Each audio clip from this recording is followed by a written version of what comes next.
Welcome back to the Midwest Reel podcast from Zen-like Productions. This is season two's opening episode, episode one of season two. I'm Jim Like. And I'm Robert Jarzen. And we are going to talk about all things filmmaking, including where we kind of left off season one, talking about our upcoming film, Space Between. Yes. Where are we with Space Between, Mr. Director? So we are at a place called Iron Tech right now down in Beloit, and we just had a reading, which was great for the two leads, Mr. Jim Like and Taylor Bay, and went very well. And so I'm very excited about that. Seeing the characters come to life is very cool, giving some ideas for direction. So we are moving along. Matter of fact, we are shooting another scene in about 2 weeks where we age you. Actually, 1 week. Is it 1 week from 1 now? week from tomorrow.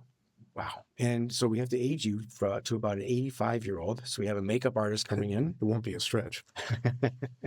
So I'm curious to see how that goes because we've already shot a couple scenes. We've shot a couple of scenes in the graveyard where we show the different seasons, which I'm glad we did that. That's the only snowfall we had this year, it seems like. So that was nice. But what do you think about the reading? I thought it went very well, and it's been fun to try it ahead of time and try different approaches to the character. You know, is he frustrated? Is he angry? Is he bewildered? Is he some combination of all of them? And just talk about how we're going to present it on camera. And, you know, the nice thing about filming, you know, unlike doing like a live theater production where it's out there that night and whatever happens on stage happens. I mean, we can try things several different ways and then decide what works best. And Absolutely. I think with this film, it's critical that we do it that way because I think there are multiple ways that this could go with the characters. Which you showed today doing the reading because you read a line different. I can't remember what the line was exactly, but the way you did it the second time made me chuckle. And it didn't the first time. So I was like, okay, that's interesting. I didn't think of it as a funny line, but you delivered it as funny. So yes, it's going to be great. We're going to try it a couple different ways when we're filming. We're going to take our time, which we've never really done.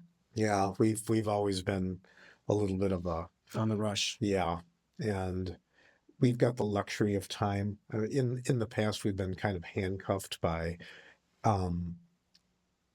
time constraints with the people that we had to use, or maybe 1 day. Yeah, I mean, yeah, that's never ideal when you've only got your leads for 1 day. Well, that's what we do them for When I Go. Yes, we had 1 day to shoot that, and it's just the way it turned out. So we had to do the drone shots and the two leads, everything. So yeah, we have 4 weekends, I believe, set aside. So on top of the scene we're doing where I'm older. Oh, correct. That doesn't count as one of the weekends, no. Or the scenes that we did previous. That's just the pre-scenes. So I'm looking forward to it. Yeah, it's going to be interesting. So I'm going to change my appearance besides the fact that I'm going to be made up to look older. This really ages me, and without it, it definitely takes years off of my appearance. So I'm going to lose that for the scenes where I'm supposed to be younger. There'll be a little bit of gap in time, so my hair will grow out a little longer as well. So it'll be kind of, you know, more realistic in the change.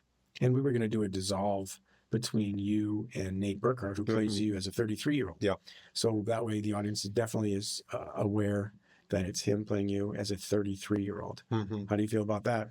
So, well, I feel sorry for Nate because if that's what he's going to end up looking like in 20 years, it's not going to be a good thing for him. So that's the update on our film. It's moving along, and it's hard to believe that we're only about that time away from doing the actual shooting. We've been planning this for a long time. I feel like we've been planning this for too long. This is the longest that we've actually been talking about a film and doing all this, but which is good though, because I built a few of the props, which is nice that I was able to get that done ahead of time, because if that didn't work out, you know, I looked into the hatch, for instance. Remember the story of the hatch? Oh, yeah.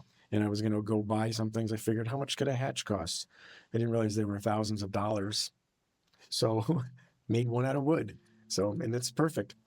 So I'm looking forward to it. It's quite a change from how we started with making films. Unlike Production's first couple of films were for the 48-hour film festival up in Madison. And so there was like zero prep because you're doing it on the fly over a weekend.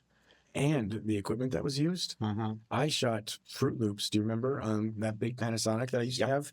Camera like this that kind of goes on your shoulder, and that was, it's so funny to look back at those old ones now because it feels ancient, which I guess it was, but it just feels ancient. Now everything is so mobile, as is attested to right now, shooting on the iPhone. Mm-hmm. So And, you showed me that there's something in your Final Cut software that you use for editing that you don't even need green screens anymore. no, matter of That's fact, becoming obsolete. absolutely. Matter of fact, right now we're on the beach. Mm-hmm. Well, that's some beach. On that note. On that note.